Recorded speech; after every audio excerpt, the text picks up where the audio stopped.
Gettin geek. Gettin geek. Gettin geek with Danny Allen. Gettin geek. Gettin geek. Gettin geek with Danny Allen. Alright. Hey, what's going on, everybody? Hey, D23. Oh my gosh, they dropped bomb after bomb after bomb after bomb. Psych! No, they didn't. They didn't drop shit. I told y'all. I told you guys. I told everybody. I'm dropping this microphone. I told everybody last week. Do not set your expectations too high.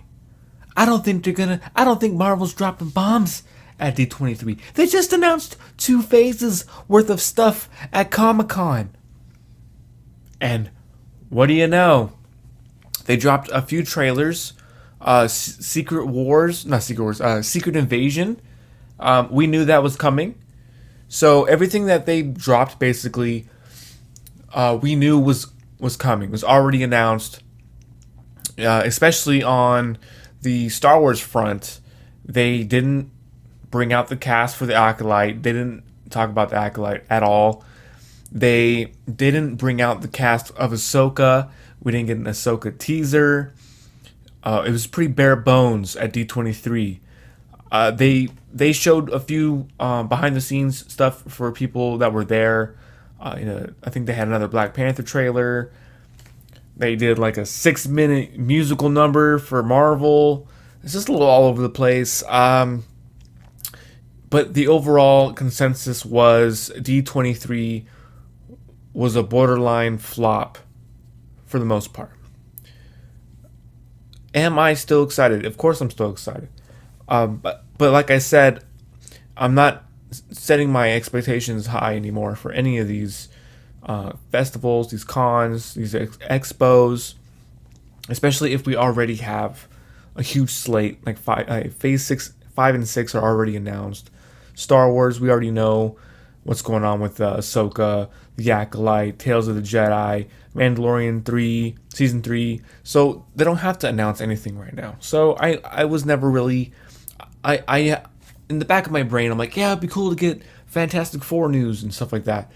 X-Men news. But that's like 2 or 3 years away still. They want to ride out what they already have announced. And then we'll get another wave of announcements. So I don't want to be that guy, but I don't think we're going to get any kind of news from X-Men or Fantastic Four for quite some time. Probably Fantastic Four a little bit sooner since we already have the director. We have a date. So, yeah. Yep. D23. I'm getting right into it. You're listening, watching, Getting Geeked with your boy, Danny Allen. It's me, your boy, your host. Whether you're watching on YouTube or you're listening on Spotify, I appreciate you guys tuning in. We have, I think we've gained like 100 subscribers, a little over 100 subscribers. So since I started this podcast on the YouTube channel, I think we're over like 750 or something. It's growing, guys. I'm trying to get to 1,000 by 2023, by January. And then, yeah, I just want to gain 1,000 followers a year. I think that's a pretty small growth plan,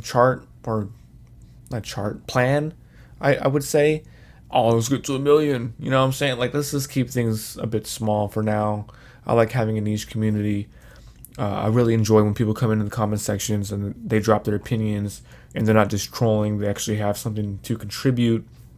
So it's always cool to have you guys commenting on the videos, even on TikTok. I'll break this podcast up and I'll put the clips on the TikTok. I got some really informative conversations going on over there regarding solo movies versus team-up movies. I did like a 4-part series. I never really did a part series on TikTok before. I basically took the whole segment and I split it up into four separate parts just so people have something that they can tune into and, converse. And, yeah, I posted the solo versus team up, and some people, most people understood where I was coming from. They're like, yeah, fuck that. Let's just get into it. Team ups, baby. Team ups. So, check out the TikTok, check out the YouTube, check out Spotify. Yes. So, on today's show, there's some news, okay? There's some news. I know we just talked about D23. I'm also going to talk about Cobra Kai, what I think about season 5, a Karate Kid movie. Sony announced a Karate Kid movie. Apparently, it's still in this universe. We'll get into that. Constantine sequel with Keanu Reeves himself. The GOAT is back. The GOAT's back. Sorry, Matt Ryan. Sorry. I'm not sorry. The GOAT has returned to DC. Constantine sequel. Then we got Clerks 3. I saw Clerks 3. We're going to talk about that. And then to close off the show, I'm going to talk about Blade Runner 2099, aka Ridley Scott produced Blade Runner series over at Amazon. Let's go. Let's go. Blade Runner. Gang, gang. Let's start this off. Cobra Kai season 5. I'm going to keep this short. I dug this season. Quick editing. Boom, boom, boom. They got to the point. I'm going into spoilers. Listen, this show is getting more hyper real every season. The action is always ramped up. This is how you do a 30-minute episode series. Unlike She-Hulk, when you don't get a full meal in that 25-minute, 30-minute range when it comes to She-Hulk. Cobra Kai, every single episode, you're like, yo, what is going to happen next? What's going on? What is happening? That's like, or, oh shit, it's about to go down. Every single episode of Cobra Kai is like that. Now, I'm really glad that they tied up the whole Mexico storyline with Homeboy's dad, his cartel dad. I really thought that was going to bog down most of the season, and it didn't. And then they brought in the whole Terry Silver story. Kreese was in there for a little bit, but towards the back half. They brought Chosen, surprised me this series. I was kind of like Amanda, LaRusso's wife. I was like, dude, get him out of here. Like, why is he here? That was me for the first half of the season, and then he really started to grow on me. I like that he was adapting to US culture. The whole vibe with all the bullies, Chosen and Barnes and Johnny Lawrence all teaming up together. That was something that I never even thought would happen. So, then the chick from Karate Kid 3 was in there. Amanda's cousin or sister. I forgot. But that was cool. Like, they're tying everything in together. And the only person to bring back is Hilary Swank from the next Karate Kid. Hopefully they'll be able to do that to really make the whole thing complete. But as far as the season goes, the storylines were on point. Terry Silver is still a menace. He's not learning at all. He's just straight up like, I'm taking over the valley. I'm taking over the world with Cobra Kai. They try to go to this tournament, which is going to be the next season, the world tournament. I'm like, are they going to squeeze this tournament in this back half of this season? And they didn't. What they did with, okay, spoilers. I thought, dude, Chosen was like dead for sure. In real life, if that shit would have happened, he would have bled out in that pool or that fountain. The fact that Terry even went that far, they actually used real swords. He's like, yo, you broke into my house. Whatever I do to you now is legal. Like, and they took it there. They took it there.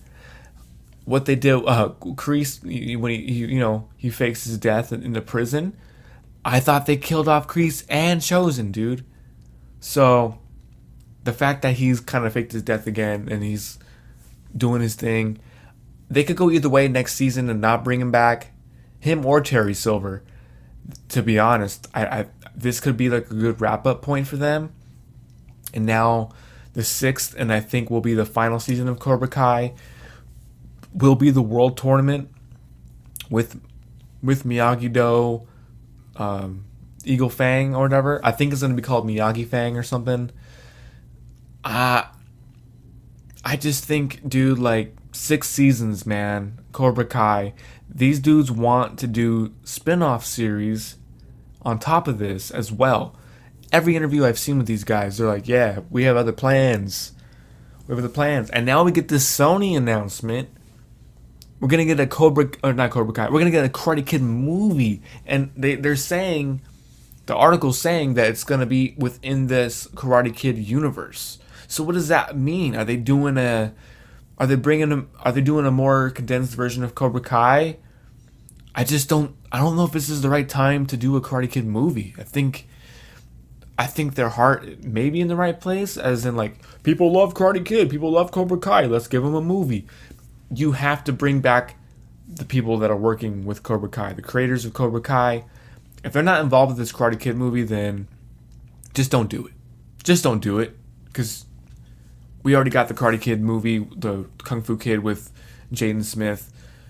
And yeah, dude, it's like, we don't want rehash movies, especially that we're getting this deep into the lore and the history of the Karate Kid with Cobra Kai's series. So it's a little redundant.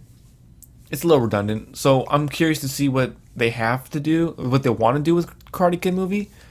I just don't think it's the right time. What do you guys think about this Karate Kid movie? What do you guys think about this Cobra Kai Season 5? Have you seen it? I hope you've seen it since you're listening to this podcast or watching this segment about me talking about it. I'm not really going to do like a spoiler in-depth breakdown of Cobra Kai, because a lot of plot points happened. Just overall, I was really happy with it. It was well shot. The fight scenes were on point. The actors are learning. They're getting better at karate, and you can tell they use their stunt doubles, but only when they really need to. So, in the fact that they're actually learning martial arts, and you can tell they're growing with that craft, it's just really nice to see. We haven't really seen that since the Power Rangers, the first few seasons of the Mighty Morphin Power Rangers.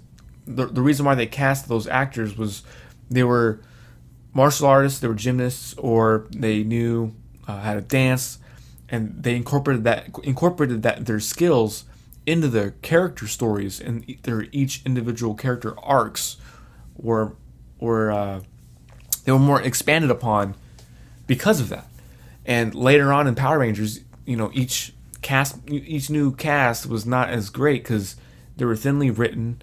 They moved away from martial arts and them training, and it was more bombastic. So I'm not going into Power Rangers right now. Just Cobra Kai. Look, Cobra Kai was lit. I'm super happy. Season 5 was on point. It's the #1 Netflix series because it's Cobra Kai. It's best shit ever. Let's go. Let me know you guys' favorite parts of Cobra Kai in the comments. Let me know. Coming up next, Constantine, baby. The GOAT is back. Keanu Reeves. Dude, I was arguing with so many people a couple years ago, like a year ago. I don't even know. It was not too long ago. When there was rumors of a Justice League Dark movie getting made. Oh, who's going to be Constantine? J.J. Abrams is doing Constantine. Well, his series got canceled. Later. You know why? Keanu's like, he said in one of these interviews a couple years ago, yeah, I always wanted to do another Constantine. I really want to take another crack at it. Let's fucking go. Oh, he's not British, and he doesn't have blonde hair. It doesn't matter. His portrayal is peak Constantine. I'm sorry to all you Matt Ryan stans. Matt Ryan was Constantine in the CW verse, the Arrowverse. He crossed over on. He had his own show, his own season on Fox, I think, or NBC, and it got canceled after one season. And then they felt bad for him, so they brought him over to the CW. And I think he was in Legends of Tomorrow. So his Constantine got to flourish. Okay, now it's time for the GOAT to come home. Now it's time for Keanu Reeves to make his triumphant return. Let's go. Dude, the cinematography in the portrayals in Constantine 2005, the movie, that's like, it's top tier filmmaking, guys. It's top tier. Wasn't Shia LaBeouf in that movie? Dude, they gotta bring back Shia. He's on a whole new level. All these guys, all these actors are on a whole new level right now. Constantine, I never thought this would happen. I have a feeling it's because there's a new sheriff in town, David Zaslav. He said, you know what? Bring back my boy Keanu. You know what? He said, you know what? Bring back my boy Keanu. Let's get him back. I'm thinking I'm back. That's what he said. I'm thinking I'm back. What is this? John Constantine? Let's go. Sorry, I'm really excited. I'm really excited about Constantine. That movie came out perfect time for me. It was like teenager, like 13, 14 or whatever. So, just to have that come back. Is this the DCEU? Is this in the Batman universe? Is this in his own universe? You know, it doesn't really matter anymore. It doesn't matter anymore. I really doubt it's in the DCEU. If they retcon things and they put him in there and they say, you know what, yeah, Superman's out there flying around or whatever, let's go. Even better. But you know what? We got movies like The Batman and Joker. They don't need to be in a shared universe.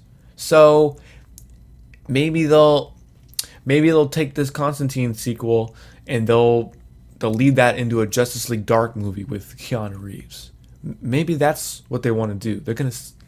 Maybe it'll be like a hodgepodge of the two.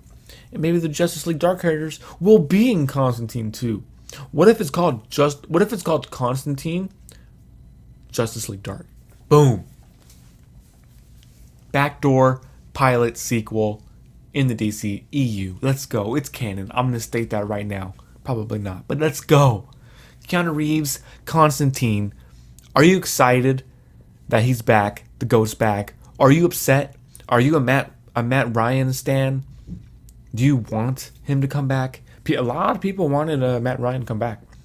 But he got to even voice Constantine in the animated series. Like the movies and shit. He's done his time. Let Keanu come back.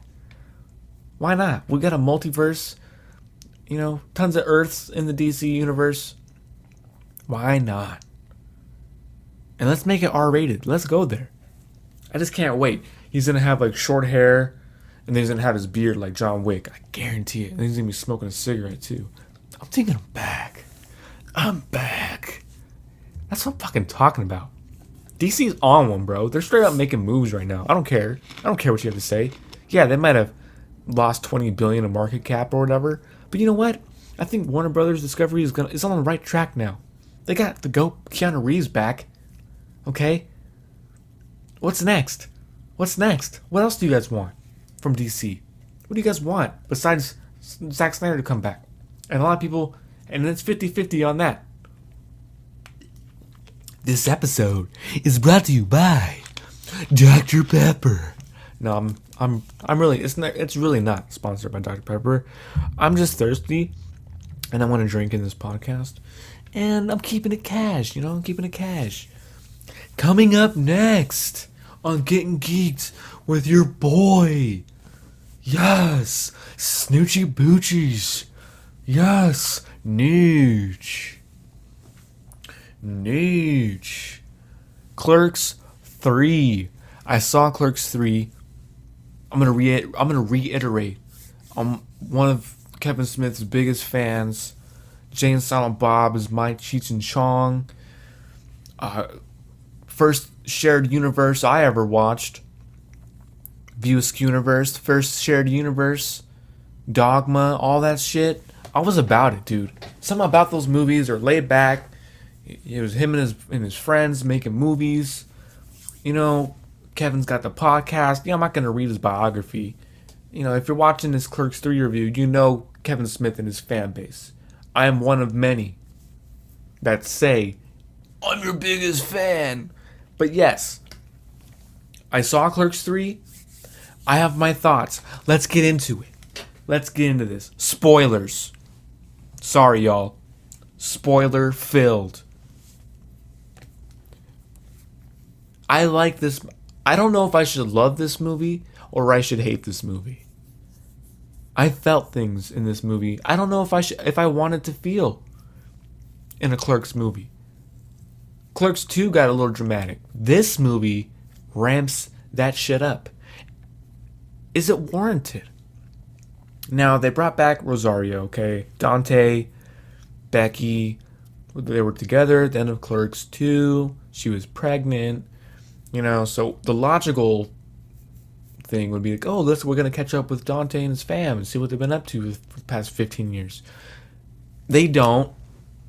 They go, okay, there's drama and then there's drama. They give Randall a heart attack. He survives. But then you would think like, holy shit, that alone is enough to cement this in some kind of reality. But no, Kevin ramps it up, ramping shit up. Let's not have one heart attack in this movie. Let's have 2 heart attacks in this movie. Let's give Dante a heart attack in this movie. Let's fucking kill Dante. What? Bro, soon as that happened in the movie, I was in shock, like legit shock. I was sad. I felt feelings. So, but was it warranted and did they earn it? I don't know what Rosario Dawson's schedule was looking like. She only filmed scenes with Dante's, what's his name? Not Jeff Anderson. Brian O'Halloran. They only had certain days with Rosario. That's what I'm getting from the movie. And Kevin had to kind of write around Rosario, so they couldn't do like flashback sequences with their kid. And I guess they could have. My whole beef with the movie was Dante was already, he's been struggling this through Clerks 1, through Clerks 2. He finally got somewhat of a happy ending in Clerks 2. Moral of Dante's story is, if you cheat on your fiance, your baby mama, and your unborn child will die in a car crash. And then you will proceed to die of a heart attack before the age of 50. It's like, bro, that is like some hardcore shit. The root of your trilogy now is your lead character, Dante, is fucking a cheater that has a heart attack before the age of 50. Like, and then his ex-fiance comes in and mocks Randall in his face about it. Like, dude, I didn't know if I should be pissed or if I should start clapping. You know what I'm saying? I'm like, what the fuck? I didn't know what to think. Because, like, the first 2 acts of the movie, after the first heart attack, and they start making the movie within the movie, and the vibe's fun, and everything's ramping and rolling, and then all of a sudden there's a big old change of pace, dude. And all the throwbacks are amazing. All the old cast members that came back, all the cameos, all the references, all that stuff is there. Talking about Star Wars and Disney and all that shit's there that makes a good Clerks movie. It's just like the choices, like the problem I have with Cobra Kai, I was like, oh, they kind of faked out Chosen's death and they faked out Kreese's death, but they didn't do that with Clerks. They didn't do that here, man. There's some stakes in this movie. But the way they got to it, I don't know. I think you could have had another 30 minutes in there, maybe.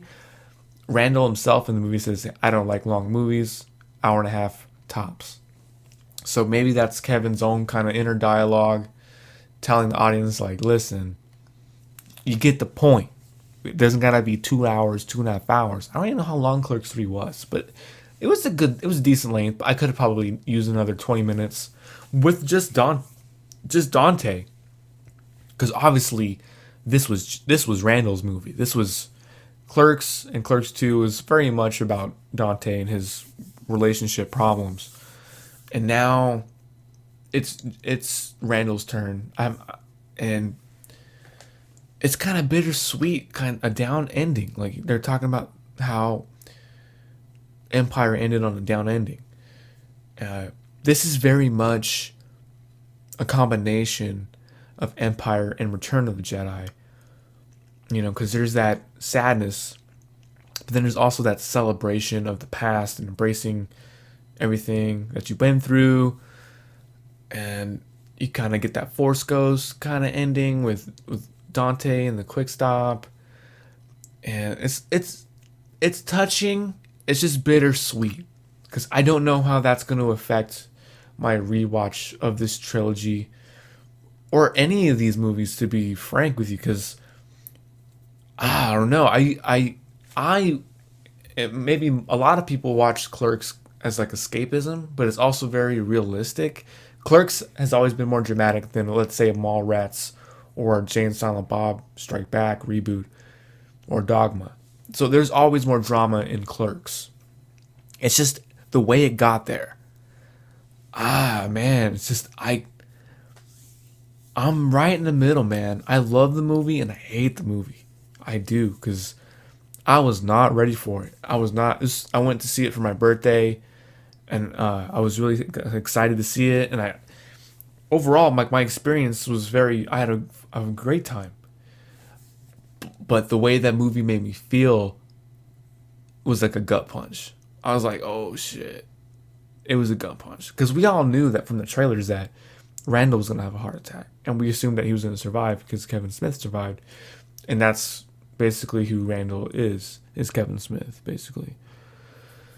And they make the joke in the movie, you can't kill me off in the first movie. What about sequels? But it's like, fuck, this isn't the first movie, my guy. It's the third movie. So, yeah, man. Clerks 3.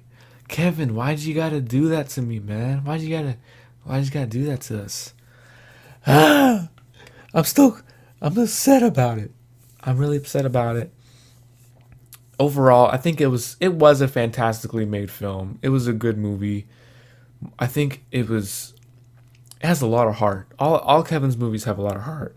So I think I gave Clerks 3 a 3.5 out of 5, B+. And I stand by that. I may not like it's like killing Han Solo, right? You can't kill Han Solo. But to me, it was, at least his son did it. Like, it was warranted. And I just think, like, 2 heart attacks in the same movie, in the same, like, week. Like, what are the odds of 2 friends both having heart attacks in the same week? I want to know. But ultimately, I enjoy Clerks 3 very much. I love catching up with the guys. And I loved the callbacks, the references. It was very welcome home kind of thing. And I think they're going to get another Jay and Silent Bob movie. And I think we're going to get a Mallrats 2. But as far as Clerks, this is it. There's no more Clerks movies. This was the swan song. And yeah, dude, it was Kevin's like, y'all forget what kind of movies I can make? Y'all thought I was just going to give you some dumb, quick comedy? No. So the movie opens with this opening of the quick stop again, and they're playing hockey on the roof. That whole sequence, I was like, damn, this kind of feels like it could be the end of the movie. I'm like, they could have just put that at the end of the movie. But that's obviously not what they wanted to do. They're like, no, they've been doing this. They've been running the quick stop for 15 years. They've been playing hockey on the roof for 15 years. This is what they've been doing. And now it's time to get in the real shit. Get to the real shit. Like, it's about time. We haven't been here for 15 years. Now some shit's about to pop off. So, I don't know, guys. I do want to see the movie again.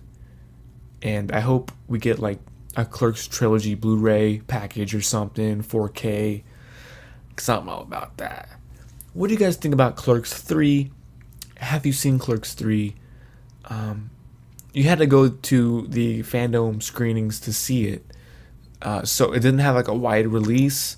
So if you did see Clerks 3, let me know your thoughts. Comment below. Let's talk about it. Did you like Clerks 3? Did you hate Clerks 3? Did you think the ending was jolting? Do you think it was too much? Do you think it was too heavy-handed on the melodrama? Let me know.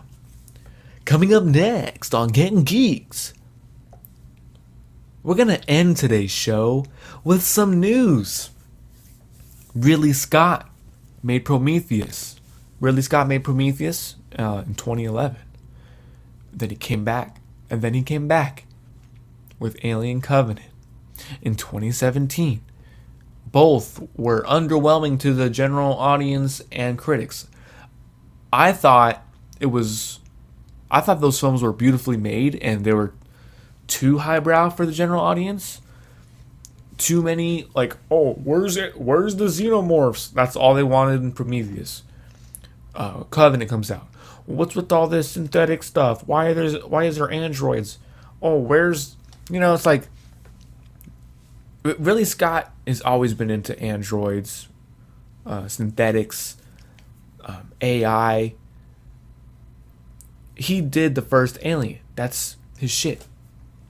So many people just prefer Aliens, which is more action, more Army Marine fucking blasting xenomorphs in your face action.